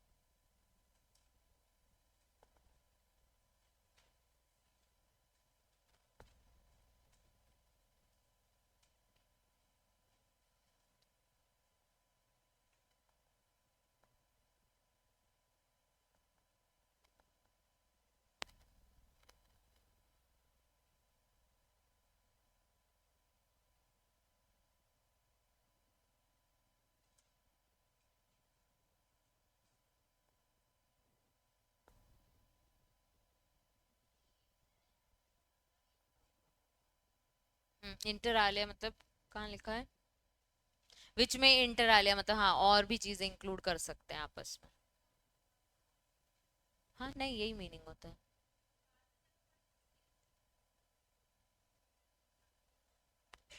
चलो, फिर इसके बाद टॉपिक है ट्रांसफर और लिक्विडेशन, ठीक है। या तो आप अपने ओडीआई इन्वेस्टमेंट्स किसी ना किसी को ट्रांसफर कर सकते हो, या लिक्विडेट कर सकते हो, बेसिकली डिसइन्वेस्टमेंट्स। तो person resident India holding equity capital in accordance with the OI rules, यानी ओवरसीज में transfer such investments in compliance with the limits and subject with the conditions of such investment और disinvestment, pricing guideline, documentation, reporting requirement. 3-4 चीजें हैं जो आपको rules में follow करनी है। आपके पास बहुत सारे फॉरेन सिक्योरिटीज रखे हैं, अब आपको उसमें इंटरेस्ट नहीं आ रहा, तो आप किसी को ट्रांसफर करोगे, कौन से रूल्स फॉलो करोगे, ओआई रूल्स। अब जब आप ये ओआई रूल्स फॉलो करोगे तो इसमें डॉक्यूमेंट्स दिए हुए हैं, ठीक है, कि क्या क्या डॉक्यूमेंट्स लगेंगे ट्रांसफर करने के लिए। दूसरा, रिपोर्टिंग रिक्वायरमेंट होती है, जो हमारे चैप्टर में लास्ट टॉपिक है, कि आपको, हमें आरबीआई को रिपोर्ट जरूर करना है कि हम ये वाले इन्वेस्टमेंट्स को खत्म कर रहे हैं, या फिर डिसइन्वेस्ट कर रहे हैं, या फिर हम इसे ट्रांसफर कर रहे हैं। डिसइन्वेस्ट यानी कंप्लीटली वही, किसी ना किसी को बेच देना या अपना पैसा वापस ले लेना, हमें आपकी कंपनी में अब आगे कोई इंटरेस्ट नहीं है। A person resident in India may transfer equity by way of sale to a person person resident India who is eligible to make such investments. या फिर क्या कर लो आप, उसको इंडिया में किसी को बेच दो कि भाई मेरे को नहीं चाहिए तू ले ले, या फिर अब्रॉड में किसी को दे दो कि भाई आप ये ले लो, हमें अब इस कंपनी में इंटरेस्ट नहीं है। दोनों चीजें अलाउड है। In case of transfer in account of merger, amalgamation, demerger और account of buyback of foreign security, such transfer और liquidation, case of liquidation of shall have approval of competent authority as per the applicable laws in India. अब transfer कर रहे हो तो ठीक है, RBI को इन्फॉर्म कर दो, रिपोर्ट कर दो कि भाई खत्म कर रहा हूँ या किसी को बेच रहा हूँ या फिर फॉरेनर को ही दे दे रहा हूँ, ठीक है। अगर वो कंपनी का मर्जर हो रहा है, अगर वो कंपनी का अमलगमेशन हो रहा है, वो कंपनी आपसे क्या कर रही है, शेयर्स बाय बैक कर रही है, वो कंप्लीटली आपका पैसा, आपका इन्वेस्टमेंट्स को लिक्विडेट कर रही है अपने तरीके से। तो यहाँ पे जो इंडियन लॉज में जो एक तरीका है सब कुछ इन्फॉर्म कर लेना और सारे कंप्लायंसेस कर लेना, वो आपको इंश्योर करने कि आप वो कर लो। हमें कंप्लायंसेस पढ़ने को उन्होंने नहीं बोले, हमें बस बोला है कि as per rules as per laws जो जो करना होता है वो उस टाइम पे आप कर लेना। बेसिकली आरबीआई को इन्फॉर्म कर लेना और जिस डॉक्यूमेंटेशन का, जिस प्रोसीजर का आरबीआई ने रूल्स में स्पेसिफाई किया, वो सारी चीजें आप कंप्लीट कर दो। क्लियर है? तो एक टॉपिक था ट्रांसफर और लिक्विडेशन, जिसमें ट्रांसफर करने की क्या बात कर रहे हैं आप, कि अपने इन्वेस्टमेंट्स को आप ट्रांसफर कर रहे हो या फिर डिसइन्वेस्टमेंट्स कर रहे हो। ट्रांसफर किसको कर सकते हो, इंडियन पर्सन को भी या फॉरेनर पर्सन को भी। दूसरी चीज कि जब भी आप ये करोगे तो सारे डॉक्यूमेंटेशंस, सारा रिपोर्टिंग, सब कुछ एज पर रूल्स जो है वो इंश्योर करना है कि आप वो कंप्लायंसेस फुलफिल कर रहे हो कि नहीं। रीस्ट्रक्चरिंग, अपने इन्वेस्टमेंट को क्या कर रहे हो आप, रीस्ट्रक्चर कर रहे हो। A person resident India who has made ODI for may permit restructuring of the balance sheet of such foreign entity which may have incurred losses for previous 2 years as evidences in the last audited balance sheet. अब मेरी एक बात सुनना, क्या हो गया, 100 करोड़ का investment किया एक पर्सन ने, ठीक है। अब इन्वेस्टमेंट तो कर दिया पर वो कंपनी की फाइनेंशियल वायबिलिटी आगे जाके क्या हो रही है, खराब हो रही है। आपको क्या मिल रहा है, 60 करोड़, ठीक है। तो 40 करोड़ का तो नुकसान है, तुम्हारा ही नहीं हमारे इंडियन मनी का भी नुकसान है। पर तुम क्या बोल रहे हैं हाँ के कि साहब 100 करोड़ लगाए थे, 60 करोड़ का नुकसान, मतलब 60 करोड़ ही वापस मिल रहे, 40 करोड़ का नुकसान है। तो हम 2 साल का तुमको और टाइम दे देंगे कि ठीक है देख लो, अगर वो फॉरेन एंटिटी ग्रो कर जाती है तो ठीक है, नहीं तो हम तुम्हें रीस्ट्रक्चरिंग का ऑप्शन देंगे, मतलब कंपनी को हम रीस्ट्रक्चरिंग का 2 साल का ऑप्शन देंगे कि कर लो, नहीं तो आरबीआई को देखना पड़ेगा कि इस बेचारे का जो नुकसान हुआ है उसका कैसे भरपाया करना है, या फिर उसके फाइनेंशियल्स जो भी है, भरपाई तो नहीं करेगी आरबीआई ऑब्वियसली, उसके जो रिपोर्टिंग रिक्वायरमेंट्स हैं उसको कंसिडर करेगी। अब कोई लोग जेन्युइनली लॉसेस में जाते हैं, कोई लोग झूठ बोलते हैं, ब्लैक मनी कमाते हैं इससे, ठीक है, कि भाई हमने तो ओआई किया, ठीक है, और यहाँ पे आरबीआई को बोला कि देखो देखो नुकसान हो गया है, 40 करोड़ हमारा लॉस हुआ है, तो हमसे आके रिपोर्टिंग रिक्वायरमेंट, हमसे आके टैक्सेशन या हमसे आके और उम्मीदें मत रखो। तो आरबीआई क्या करता है इस सिचुएशन में, ईडी को बोलता है जाओ चेक करो कि कंपनी के सही में लॉसेस हुए हैं कि नहीं, इस पर्सन के इनकम टैक्स चेक करो, इसके बैंक अकाउंट्स चेक करो, इसका पूरा फाइनेंशियल स्टेटस चेक करो कि सही में इसको नुकसान हुआ है कि नहीं हुआ है। क्लियर है? हाँ, जब भी डाउट होगा तो करेगा ही। और ऐसे भी हम किसी के बोलने पे मानेंगे क्या, एक नॉर्मल सोचो कि एक पर्सन ने आके बोल दिया लॉसेस में हो गई है, मैंने तो 40 करोड़ अपने गवा दिए हैं, मानेगी क्या आरबीआई? वैसे भी जाके एडीआई को सारा, एडी को सारा चीजें चेक करनी है, ठीक है। पहली बात कि 2 साल का हमने टाइम दिया है कि आप रीस्ट्रक्चर कर लो फॉरेन एंटिटी को। उसके बाद फिर subject to insuring compliance with reporting documentation requirement and subject to diminution in the total outstanding dues toward such person resident in India. अब एडी क्या बनता है इसमें, आपका एक सपोर्टर बनता है, ठीक है। वो आपसे क्या कराता है, रिपोर्टिंग कराता है, देखता है कि सारे कंप्लायंसेस हुई थी कि नहीं, वो आपको देखेगा कि सारे डॉक्यूमेंट्स की जो भी रिक्वायरमेंट थी वो आपने सबमिट की है कि नहीं। वो ये भी चेक करेगा, ये डिमिन्यूएशन मतलब कि एक्चुअल में पॉसिबल पैसा कितना है जो मिल सकता है। जैसे वो बोल रहा है 60 तो मिलेगा ही, तो ये वो बोल रहा है ना, हमको भरोसा नहीं है उसके बोलने पर, तो हम देखेंगे कि सही में 60 ही मिल रहा है कि शायद 70 मिल रहा है और बता 60 रहा है, ठीक है। तो हम वो टोटल वैल्यू भी कैलकुलेट कराएंगे, एडी बैठ के उसका कैलकुलेट कराएगा कि टोटल वैल्यू आपको कितनी मिल रही है, मतलब कम होते होते भी कितनी वैल्यू, डिमिन्यूएशन मतलब वो, ठीक है।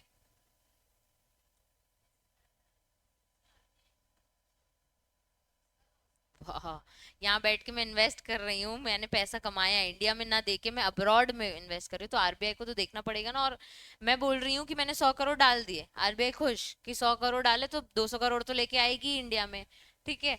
मैं बोल रही नहीं 200 छोड़ो, मैं तो सिर्फ 60 लाई हूँ, तो आरबीआई को दुख तो होगा ना, 40 करोड़ का नुकसान करा के आई हो, ऐसी कैसी कंपनी में पैसा डाल के आई हो कि 40 करोड़ का नुकसान करा के आ गई। हाँ, और तुम हमारे पास बताओ तो कि तुम्हें नुकसान हुआ है, और बता रहे हो तो हमको उसका प्रूफ चाहिए, उसके लिए हम एडी खड़ा करेंगे तुम्हारे सामने, जो चेक करेगा कि तुमने सारे कंप्लायंसेस किए हैं कि नहीं, तुमने रिपोर्टिंग रिक्वायरमेंट्स की हैं कि नहीं, सारे डॉक्यूमेंट्स दिए हैं कि नहीं, तो एक्चुअल में कितना पैसा कमा रहे हो हमको वो भी जानना है। ठीक है, पाई पाई का हिसाब, कितने लॉसेस हुए हैं, अक्यूमुलेटेड लॉसेस चेक करेगा, कितना डेट लगाया था, सब कुछ चेक करेगा उस कंपनी के बैलेंस शीट देख के। ठीक है, it may be noted that in case of diminution where the amount corresponding original investment is more than $10 million, or in case more where the amount of such diminution exceeding 20% of the total value of outstanding dues Indian entity or investor, the diminution value shall be duly certified in the arm's length basis of the registered value of the Companies Act. अब जो diminution value की हम बात करें इसके calculation की, तो अगर वो $10 million से ज्यादा है, या फिर 20% of total value outstanding dues, मतलब 20% है जितना तुम्हें लेना था उसका, सिर्फ 20% ही मिल रहा है तुमको, मतलब इतना कम मिल रहा है, समझ रहे हो? 100 करोड़ लगाया था तो तुमको सिर्फ कितना मिल रहा है, 20 ही मिल रहा है। ठीक है, तो अगर इतना है तो हम रजिस्टर वैल्यू को बुलाएंगे, हम एज पर कंपनीज एक्ट के हिसाब से हम उसकी वैल्यू निकाल के सर्टिफाई कराएंगे। ठीक है, मतलब इतने नुकसान में गए हो तो रजिस्टर वैल्यू को हमको बुलाना पड़ेगा। तो एक टॉपिक क्या हो गया, रीस्ट्रक्चरिंग। वो हम रिपोर्ट बस कर पाएंगे कि एक ऐसी कंपनी थी जिसमें पैसा लगाया था 100 करोड़ का और 40 करोड़ का नुकसान कर दिया इस, बस। हाँ, एक एक रिकॉर्ड रहेगा हमारे पास कि इस कंपनी में इन्वेस्टमेंट्स आगे नहीं कर रहे हैं, ताकि कोई और ना करे। यही तो उसको चेक करना ना भाई, एक तो 100 करोड़ लगा के फंस गया, 40 का नुकसान, ऐसे कितने लोग होंगे, तो हम अपने रिकॉर्ड्स में रखेंगे, तभी हम अप्रूवल रूट में आपको लेके आते हैं। ठीक है, तभी हम पूछते हैं कहाँ पैसा डालोगे, ब्रीफ ट्रांजेक्शन्स की डिटेल्स चाहिए हमको। ऐसी आ गया jurisdiction, the certificate dated does not exceed not more than 6 months before the date of transaction shall be certificate shall be submitted to the AD. The certificate shall mention the amount of accumulated losses as per the audited balance sheet of the foreign entity. जैसे ही तुम्हें पता चला कि तुम तो डूब रहे हो, तो आके एडिट को बता दो चुपचाप, भैया 6 महीने के अंदर अंदर कि डूब गए हैं पैसे, देखो कितना लॉस है, देखो उस कंपनी की बैलेंस शीट देखो, और उसके सामने अपना रोना धोना कर सकते हो। ठीक है, डिमिनेशन वैल्यू जो तुमने निकाली अभी प्रोपोर्शनेट बेसिस पे कि यार मेरे हिसाब से तो 60 ही मिल पाएगा, उससे ज्यादा नहीं मिल पाएगा, वो सब चीजें आपको कहाँ इन्फॉर्म करनी है, एडी को इन्फॉर्म करनी है। कुछ ऐसी चीजें हैं जो लॉ में वो जनरली भी स्पेसिफाई कर देते हैं, क्योंकि अगर आपको नुकसान हो गया और आप किसी को नहीं बताओगे और तुम्हारे जैसे जैसे 100 लोग हो गए, तो हमारी कंट्री का तो बहुत नुकसान हो जाएगा ना। इसीलिए हमने मेंशन कर दिया कि ये रीस्ट्रक्चरिंग, ये ज्यूरिसडिक्शन, ये सारी चीजों में आपको इन्फॉर्म करना है। अब opening of foreign currency account abroad of an Indian entity, यहाँ वाली एंटिटी बाहर पैसा, बाहर अकाउंट खोल सकती है, खोल सकते हैं। हमने बाहर वाले को अलाउ किया है ना, हमारे यहाँ के नॉन रेजिडेंट अकाउंट खोलो, तो हमें भी वहाँ की परमिशन है कि हम वहाँ एक बैंक अकाउंट खोल सकते हैं और इन्वेस्टमेंट्स अपने उसके थ्रू कर सकते हैं। Obligation of person resident in India, अब जो हमारा पर्सन इंडिया में है यानी कि लवीना, उसके ऊपर कुछ ऑब्लिगेशंस हैं। एक तो यही एडी को जाके सब इन्फॉर्म करो, अगर लॉसेस में आते तो भी आके बताओ। ठीक है, जो जनरल पड़े, अ person resident acquiring any equity capital which is reckoned as ODI shall submit the evidence of investments in AD within 6 months। ये मैंने तुमको बताया था, ऑटोमेटिक रूट में जाता है तो 6 महीने में आके एविडेंस देना, देखो कहाँ कहाँ कितना कितना इन्वेस्टमेंट किया हुआ है। ठीक है, Fehling which the funds remitted overseas shall be repatriated within the period of 6 months। मतलब कि अगर तुमने नहीं बताया, 6 महीने में एविडेंस नहीं दिए, तो जितना तुमने पैसा लगाया हम वो वापस मंगा देंगे तुमसे। समझ आ रहा है कि सबसे पहले, हाँ नहीं, सबसे पहले हमने तुम्हें क्या बोला कि ठीक है हम अप्रूव करें तुम्हारा एफसी फॉर्म, 6 महीने में क्या कर दो, हमको एविडेंस दो कि कहाँ कहाँ कितना कितना इन्वेस्टमेंट। नहीं करोगे तो जो पैसा तुमने बाहर डाला है ना वो हम वापस मंगा लेंगे, तुम्हारा ट्रांजेक्शन कैंसिल करा लेंगे। ठीक है, वो सारे एफर्ट्स हम ले लेंगे। हाँ बिल्कुल, बड़े पापा हैं एडी, बताया था ना। वही है वो. Evidence of investment shall be retained by a designated AD who shall monitor the receipts of required documents, satisfy themselves about the bona fide transactions or documents. अब वही कि एविडेंस दिया तो वो वेरीफाई कर लेगा कि भाई सही दे भी रहा है कि नहीं. सारी रिसीट्स चेक करेगा, इन्वेस्टमेंट्स अग्रीमेंट्स होंगे वो सब एडी बैठ के चेक करेगा. Form FC shell be submitted along with requisite documents obtaining UIN and before making an initial ODI. जैसे ही आप ओडीआई के लिए क्या करते हो, एफसी भरते हो, ठीक है, तो वो क्या करता है, अलग ही सीन चलते रहते हैं. वो क्या करता है, एफसी चेक करता है और आपको एक यूनिक आइडेंटिफिकेशन नंबर दे देता है. ठीक है, यूनिक आइडेंटिफिकेशन नंबर देगा. ये बेसिकली आपका कोड होगा कि आप एक इन्वेस्टर हो जो कहाँ इन्वेस्ट करता है, फॉरेन एंटिटीज में. AD after due verification shall report the details of OID application for allotment of UIN. ठीक है, जैसे ही वेरीफाई कर लिया तो आपको क्या दे दिया, एक UIN. Any remittance towards the foreign entity shall be facilitated by AD only after obtaining necessary UIN for such entity. मतलब कोई भी foreign investments करना है तो UIN के बिना नहीं कर सकते. जैसे ही आपने UIN लेना है आपने इन्वेस्टमेंट्स चालू करना है. अलॉटमेंट ऑफ यूआईएन के बाद और कोई अप्रूवल लेने की जरूरत नहीं है. The issue of UIN only signifies taking on record the investment for maintaining a database. उसके बाद हम क्या करेंगे, आपका एक डेटाबेस मेंटेन करेंगे, सारे रिकॉर्ड्स वगैरह. स्टिकी नोट, इंपॉर्टेंट क्वेश्चन है. ऑब्लिगेशन यूनिक आइडेंटिफिकेशन नंबर, हाँ सब जगह होते हैं. एक obligation by PRI, obligation by PRI. First, form FC to AD, form FC to AD. Point number 2, AD bank allot UIN, allots UIN, AD bank allots UIN. Third, invest by invest dash ODI लिख दो, invest dash ODI मतलब चालू कर दो investments. Fourth, within 6 months evidence to AD. Fourth, within 6 months evidence to AD, within 6 months evidence to AD. Fifth, maintain database by AD. Fifth, maintain database by AD. पहला क्या हो गया, form FC2 AD. Second, AD bank allots UIN. Third, invest dash ODI. Fourth, within 6 months evidence to AD. और fifth, maintain databases. मैंने short में समझाया है, short में लिखा है. आई गेस तुमको समझ आ गया होगा कि 6 months में कौन से एविडेंस देने हैं, कौन से एविडेंस देने हैं, कहाँ कहाँ इन्वेस्ट किया है. ठीक है, विद इन 6 months में ये एविडेंस देना है कहाँ कहाँ इन्वेस्टमेंट, तो उसकी सारी रिसीट, सारे डॉक्यूमेंट्स, ये तुमको अपने ओन मतलब वहां जो लिखा है वो पॉइंटर पूरा एक्सप्लेन करने के लिए, क्योंकि बहुत सारे छोटे छोटे टॉपिक्स हैं तो इसलिए हमने शॉर्ट शॉर्ट में उनको लिख लिया है. क्लियर है सबको, कितना बचा है अब, ठीक है कल पढ़ेंगे, कल पढ़ेंगे बच्चों. कल, आज जितना पढ़ा है बस उतना रीड करके, ऑब्लिगेशन टू PRI तक. ठीक है, मैनर ऑफ मेकिंग ओडीआई वगैरह हम कल से समझेंगे. क्लियर है सबको.